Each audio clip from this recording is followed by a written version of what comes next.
मेरा जन्मदिन आ रहा है। मेरी मामा ने मेरे लिए जन्मदिन में एक प्यारी सी गुड़िया देंगी। टूटू, तुम्हारा जन्मदिन भी तो उसी दिन है। तुमने क्या तैयारी की है? तुम तो लोग अमीर पंछी हो, हम तो गरीब हैं कीटू बहन। हमारे घर का खर्चा बहुत मुश्किल से चलता है।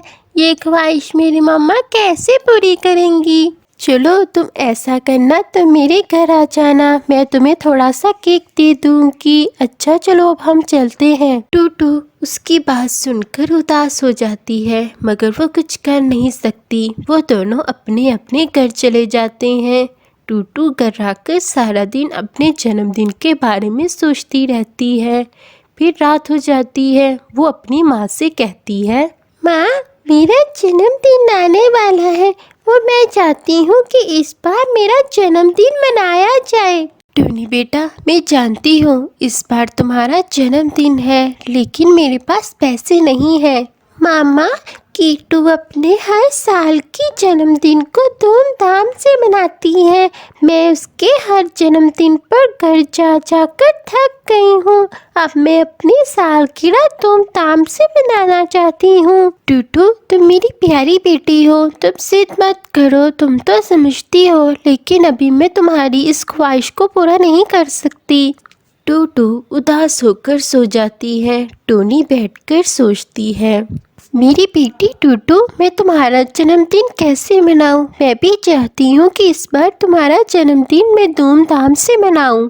टोनी उदास हो जाती है। अगले दिन वो मीनू मौसी के पास जाती है। टोनी, बताओ कैसे आना हुआ आज? मीनू मौसी, मुझे बहुत ज़रूरी काम पड़ गया है, मुझे आपकी ज़रूरत है। हाँ टोनी, बताओ तुम्हें मेरी क्या ज़रूरत पड़ गई है, मैं तुम्हारी ज़रूर मदद करूँगी। मीनू मौसी, आपने हर मुश्किल में मेरी कोई ना कोई मदद ज़रूर की है, इसीलिए मैं चाहती हूँ कि इस बार टूटू का जन्मदिन मैं धूमधाम से मनाऊँ और इसमें आप मेरी मदद करो। टोनी, ये काम तो मुश्किल है, लेकिन नामुमकिन नहीं। मेरा एक दोस्त है कबूतर, उसके खिलौनों की दुकान है, मैं उससे कुछ खिलौने ले लूँगी। जंगल में एक खूबसूरत जगह है जहाँ चांद अपनी खूबसूरती से चमकता है। उस जगह को मैं सजाकर तुम्हारी बेटी टूटू के जन्मदिन के लिए तैयार कर दूंगी। मीनू मौसी, आपका बहुत शुक्रिया, मैं आपका ये एहसान कभी नहीं भूलूंगी। लेकिन टोनी, केक का इंतज़ाम तुम्हें खुद ही करना पड़ेगा। ठीक है मीनू मौसी, मैं केक का इंतज़ाम कर लूँगी।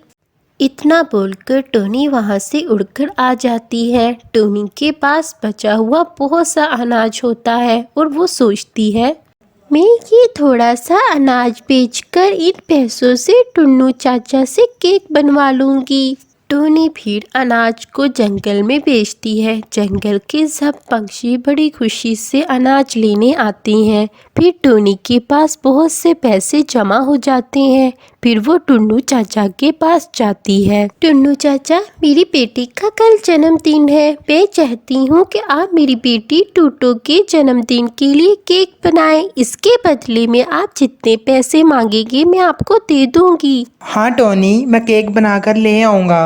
फिर अगले दिन ही टोनी अपनी बेटी को जन्मदिन के लिए विश करती है और रात को उसको अपने साथ लेकर जंगल में उसी जगह पर पहुंच जाती है जहां मीनू मौसी ने उसे बोला था। टूटू ये सरप्राइज देखकर बहुत ज़्यादा खुश हो जाती है। वहाँ सब मौजूद होते हैं। मीनू मौसी भी टूटू के लिए बहुत से खिलौने ले आती है। टुन्नू चाचा भी बहुत खूबसूरत केक बनाकर ले आता है। फिर जोरों शोर से पटाखे चलते हैं और पटाखों की आवाज़ सुनकर वहाँ कीटू और उसकी माँ भी आ जाती है। टूटू, तुम्हारा जन्मदिन तो बहुत ही अच्छा मनाया जा रहा है, मैं तुम्हें तुम्हारे जन्मदिन की बधाई देती हूँ। कीटू, आज तो मैं बहुत ज़्यादा खुश हूँ, चलो मिलकर हम सब इंजॉय करते हैं। फिर सब मिलकर टूटू के जन्मदिन को धूमधाम से मनाते हैं और ये खुशी का लम्हा एक प्यारी सी यादगार बन जाता है। दोस्तों, अगर आपको हमारी कहानी अच्छी लगी हो तो लाइक और सब्सक्राइब ज़रूर करें।